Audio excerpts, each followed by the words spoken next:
Is Yashoda. మొత్తానికి ఈరోజు తెలంగాణ రాజ్యాధికార పార్టీలోకి సుమారు 100 మంది లొంగిపోయిన మావోయిస్టులందరూ చేరబోతున్నారు. దానికి సంబంధించి బషీర్బాగ్ ప్రెస్ క్లబ్లో మల్లన్న రాజ్యాధికార పార్టీ అధ్యక్షులు మల్లన్న ఆధ్వర్యంలో ఒక ప్రెస్ మీట్, ఈ ప్రెస్ క్లబ్లోనే, బషీర్బాగ్ ప్రెస్ క్లబ్లోనే ఒక సభ కార్యక్రమం నిర్వహించడం జరిగింది. దానికి చాలామంది మావోయిస్టు లీడర్లు, మావోయిస్టుగా ఒక వెలిగిన వాళ్ళు ఈరోజు ఇక్కడికి వచ్చారు. అందులో మనం మొదటగా మాట్లాడుతున్నాం తక్కళ్లపల్లి రవి గారు. ఈ పేరు వరంగల్ జిల్లా వ్యాప్తంగా ప్రముఖంగా వినిపించిన పేరు. ఒకప్పుడు అంటే 5 ఏళ్ల పాటు అడవిలో ఉండి అష్ట కష్టాలు మరి మొత్తానికైతే జనజీవన స్రవంతిలో కలిసిండ్రు. మరి ఎన్నేళ్ల క్రితం కలిసిండ్రు. ఈరోజు ఈ రాజ్యాధికార పార్టీ వీరిని అప్రోచ్ అయిందా, లేకపోతే వీరే ఇష్టంగా వచ్చి ఈ పార్టీలో చేరబోతున్నట్లు ఈ కండువా కప్పుకున్నారా? మాట్లాడదాం. రవి, బాగున్నారా మీరు? నిజంగా ఒకప్పుడు వరంగల్ తక్కళ్లపల్లి రవి అని అంటే అసలు ఆ చుట్టుపక్కల ఏరియాల్లో మీ పేరు తెలియనోళ్ళు లేరు. మీరు అడవిలో జీవితం గడిపిండ్రు. నిజంగా ఓపెన్గా చెప్పాలి, నాకు అడవిలో బాగుందా, బయటికి వచ్చినాక బాగుందా? బయట కష్టాలు ఎక్కువ ఉంటాయి. బయటనే కష్టాలు ఎక్కువ ఉన్నాయి. బయట కష్టాలు ఎక్కువ ఉంటాయి. ఇక కష్టాలు భరించుకుంటూ బతుకుంటూ వచ్చినాం. ఇక దేన్ని నమ్మినా మేము మా చివరి వరకు అయితే కరెక్ట్ అనిపించాలి. ఇంకా ఇప్పుడు మాత్రం మరి దీన్ని చూస్తే దీని ద్వారా మరి ఏమన్నా మా ప్రయోగం నడుతుందా మరి ఏంటి అని మేము దీనికి ముందుకు వచ్చినాం. రవి గారు, బయటకు వచ్చి మీరు చాలా ఏళ్ళయింది, జనజీవన స్రవంతిలో కలిసిపోయి చాలా ఏళ్ళయింది. అప్పుడు ఎందుకు కలవాలనిపించింది, బయటికి ఎందుకు రావాలనిపించింది అడవి నుంచి? ఆరోగ్యం మంచిగా లేదు, మళ్ళీ ఇంట్లో కొంచెం ప్రాబ్లాలు, బయట ఒత్తిళ్ళు, ఇక అన్ని రకాలుగా ఇబ్బంది అండి. దానివల్ల ఇక ఇంటికి పోయే బతుకుదాము సరే అంటే అయినా కష్టాలు ఎదురని ఆ కష్టాలు ఇక భరించినాము. వచ్చినాం కాబట్టి మళ్ళీ ఇక భరించక తప్పదు, ఇక పోలేదు. ఒకటే మా నిర్ణయం ఏంటంటే ఏదైనా మంచి కోసం ప్రయత్నం చేయాలి తప్ప చెడు మాకు అవసరం లేదు. చెడు తీసుకుంటే మాకు నచ్చదు. ఇప్పటికీ రవి ఒక మాట చెప్తే అటు చుట్టుపక్కల యువత, చుట్టుపక్కల గ్రామాలు అసలు జవదాటరు, తప్పకుండా వింటారు అని అంటారు. రవి, ఏం మ్యాజిక్ చేస్తారు మీరు? మంచి కావాలి తప్ప చెడు అవసరం. చెడు నేను ఓరను. ఒకవేళ మనం చెప్తే వినకుంటే నేను అడిగిపోను, దూరమే ఉంటా. కానీ ఏ గవర్నమెంట్ వచ్చినా ఏది వచ్చినా ఇక మాట వరకే చెప్పేస్తారు. కానీ అది మాత్రం పని మీద మాత్రం చూపెట్టే ఇక్కడ అది చూస్తే నేను చెప్తే జనాలు అదే మాట. చదువుకున్నారే మీరు? మేము 5-6 వరకే చదువుకొని. కానీ నాలెడ్జ్ బాగున్నది. ఏ గవర్నమెంట్ మావోయిస్టులను మంచిగా పట్టించుకోలేదంటారా? ఏ గవర్నమెంట్ వచ్చినా నేను చెల్లని పిలుస్తారు, తర్వాత నేను శత్రువు అంటారు.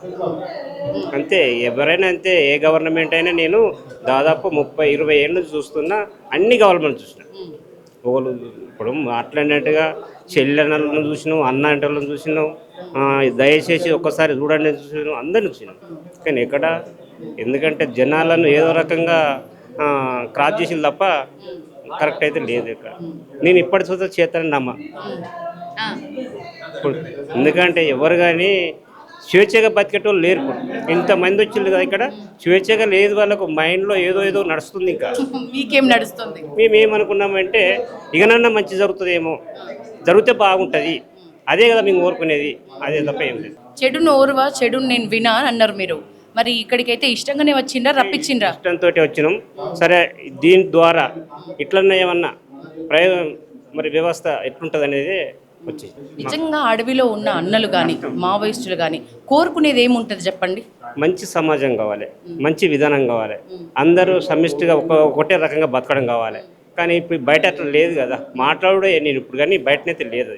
కానీ నేనేమంటే మంచి కోరుకుంటే ఫలితము అందరికీ సమానంగా దక్కుతుంది. కానీ వేరే కోరుకుంటే మాత్రం అది దక్కదు కదా. రాజ్యాధికార పార్టీనే నమ్మొచ్చు అని ఎందుకు అనిపించింది? అంటే ఇది చివరి దేశం కూడా లాస్ట్ ఈ ఒక్కసారి. ఎందుకంటే వయసు దగ్గరకు వస్తుంది, ఈ వయసు అయిపోతుంది కదా. ఈ ఒక్కసారి దీని ద్వారా నన్న అంత నాలెడ్జీ ఉన్నోళ్ళు, సిద్ధాంతం కలిగిన వాళ్ళు అందరూ ఒక తాటి మీదకి వస్తారు కదా. ఇట్లనే ఏమన్నా బాగుంటుంది అనేది మా ఆలోచన. ఇప్పుడు ఇంకా అడవిలో కొంతమంది ఉన్నారు, కొంతమంది లొంగిపోలే, కొంతమంది పారిపోయి తిరుగుతున్నారు. వాళ్ళకి ఏం చెప్తారు? వాళ్ళకు ఇప్పుడు వాళ్ళకి ఏంటంటే మనం చెప్పేది ఒకటి, వాళ్ళు చేసేది ఒకటేది కాదు. ఎందుకంటే వాళ్ళ సిద్ధాంతం, వాళ్ళ వివరణ, వాళ్ళ మంచితనం. ఇప్పుడు మీరు నన్ను పిలిచారు, కానీ నేను మాట్లాడేదే మాట్లాడాలి. వేరే మాట్లాడితే కుదరదు కదా. నేను చేసేవాడిని కాదు కదా. నేను ఈ పని కరెక్ట్ చేస్తాను అని అంటేనే మాట్లాడాలి. అదే వాళ్ళ సిద్ధాంతం ఏంటంటే అన్నీ అనుమగించున్నాం కదా, ఆడికి పోతే నడుతుందని నమ్మకం ఏంటి? పోతే పోతాం, ఉంటే ఉంటాం. ఈ రోజు కాదు, 20-30 ఏళ్ళ క్రితమే చనిపోయిన వాళ్ళు ఎంతోమంది ఉన్నారు. నేను పుట్టినప్పుడు చచ్చిపోయిన వాళ్ళు ఉన్నారు. దానికి మనం ఏం చేయలేం కదా. అందుకే వాళ్ళ సిద్ధాంతం వాళ్ళు. సరే, బయటికి వచ్చిన వాళ్ళని ఎప్పుడన్నా ఏదైనా ప్రభుత్వం కొంచెం వాళ్ళకి ఆసరా ఇచ్చింది కానీ, పట్టించుకున్నది కానీ, వాళ్ళ బాగోగులు చూసింది కానీ ఉన్నదా మీ విషయంలో? ఎక్కడ లేదు. ఏది లేదు. మరి ఏం చేసుకొని బ్రతుకుతున్నారు? వ్యవసాయం చేసుకోవాలి. వ్యవసాయం చేస్తే చూస్తా అది ఇంట్లోకి వచ్చి ధాన్యం ఇంట్లోకి వచ్చేదానికి వస్తుందో నమ్మకమే లేదు కదా. అది పండితే బతకాలి, లేకపోతే చూడాలి. అంతేగాని ఎప్పుడు కానీ ఎదుటి మీద దెబ్బ కొట్టడం మాత్రం చూడద్దు, అన్యాయం చేయద్దు. మంచితనం కావాలి. వీళ్ళందరూ నేను అదే అంటున్నా. వీళ్ళందరూ వచ్చి మాట్లాడు తీర్మానం ఆయన కష్టాలు వచ్చినాయి, ఆయన కష్టాలు వచ్చినాయి అందరికీ. ఆ కష్టం ఎందుకు వచ్చింది? ఆ కష్టం నా వల్ల నాకు వచ్చినట్టు వేరే వ్యక్తికి రావద్దని కోరుకోవాలి. అడవిలో ఉంటే ఈ కష్టాలు రావా? ఎందుకు బాగా, కానీ పోయినాం కదా. ఇక పోయినాక మరి ఏం చేయాల్సింది కదా. కిలోమీటర్ నడవాలి అనుకున్నాం, నడవాల్సింది కదా. చదవలేదు నడవాలి, చదవకాకుండా నడవాలి, అంతే కదా. ఇప్పటికి కూడా కొంతమంది యువతలో ఈ నక్సలైట్ భావాలు కానీ, మావోయిస్ట్ భావాలు కానీ, అడవిలో వెళ్ళి అన్నల దగ్గర బ్రతకాలి అనే భావాలు కానీ ఉండే యువత కొంతమంది ఉంటారు. వాళ్ళకి ఏం చెప్తారు చెప్పండి? వాళ్ళకి ఏం చెప్తున్నామంటే ఎక్కడ నుండి అయినా బతకచ్చు, ఎక్కడైనా తప్పులు జరిగితే మనం ఏదో రూపంలో పని చేయచ్చు. కానీ అక్కడికే పోయి మేము పని చేయాలి అని కోరుకోవడం అది కరెక్ట్ కాదు. ఎందుకు కాదని అంటుందంటే పోతే ఆడ ఏముంది అదే కదా. ఎందుకంటే ఇక్కడ నుండి కొట్లాడు, నలుగురు కూడే ఏదో రూపంలో మాట్లాడు, తప్పేమిటి?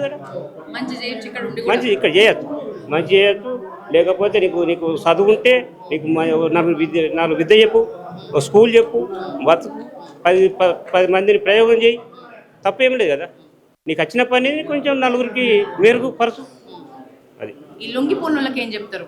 మీరంటే లొంగిపోయిండ్రు, కొంతమంది ఇప్పుడు బయటకు వచ్చిండ్రు, ఇంతమంది ఇక్కడ ఉన్నారు, ఇంకా లొంగిపోకుండా అడవిలో ఉన్నది వాళ్ళ సిద్ధాంతం ప్రకారం అది వాళ్ళ ఇష్టం. అది మన ఇష్టం కాదు. అది ఎందుకంటే దాదాపు 4-5 దశాబ్దాల కాలంగా కష్టపడి ఉన్నారు వాళ్ళు.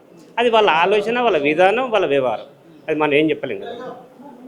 ఇప్పుడైతే మొత్తానికి ఈ పార్టీలో చేరండి, ఇక్కడ నుంచి ఏమైనా మార్పు వస్తుంది అనుకుంటారా? రావాలని కోరుకుంటాను, కానీ రాకముందుకే అవుతుందని ఎట్లా చెప్తా? రావాలని కోరుకుంటున్నాం.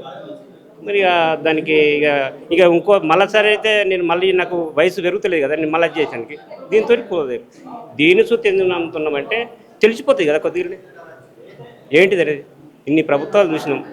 నేను పుట్టినప్పుడు ప్రభుత్వము అదే చేసింది, ఇప్పుడు ఇది. కాకపోతే దానిది ఏంటంటే అది స్పీడు, ఇది స్లో, ఇది స్పీడు, అది స్లో, అంతే కదా. అన్నీ ఒకటే.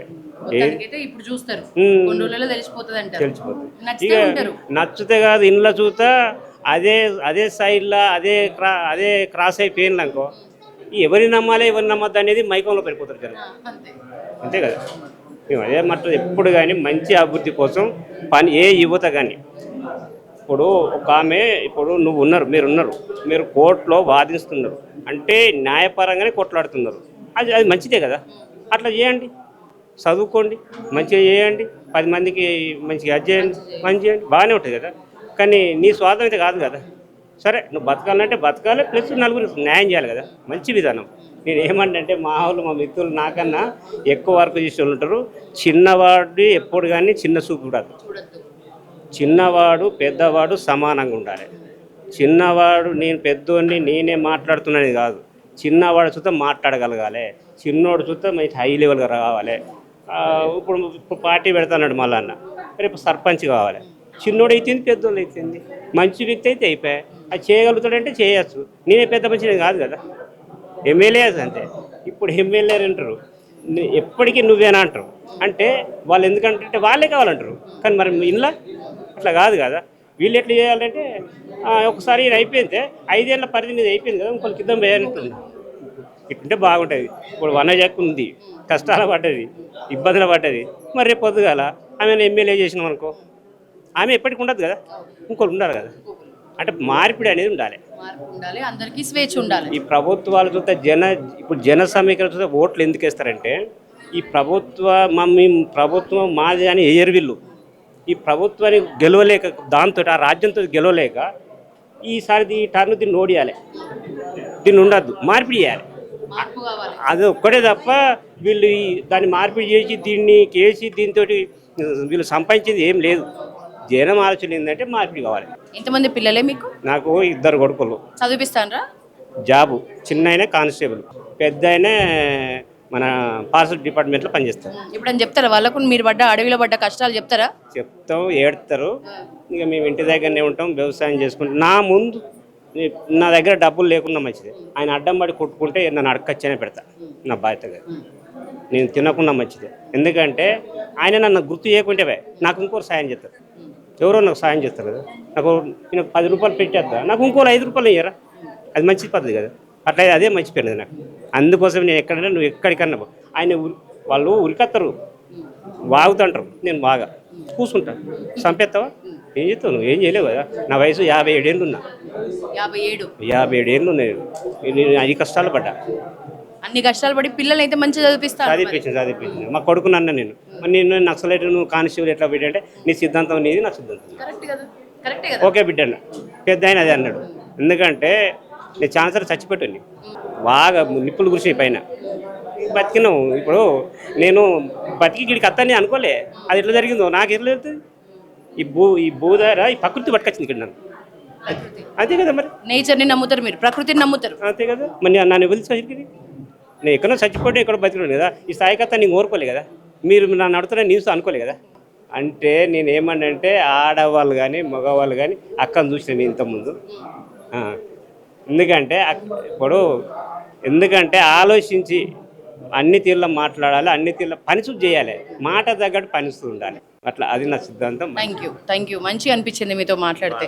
మొత్తానికైతే అడవిలో కంటే కూడా మనం అడవిలో ఉండి ఏం చేయాలనుకుంటున్నామో అదే మనం బయట ఉండి కూడా చేయొచ్చు.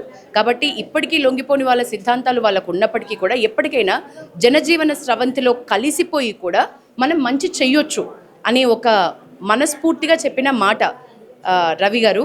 సో ఇది ఒక లొంగిపోయిన మావోయిస్టు మనోభావం.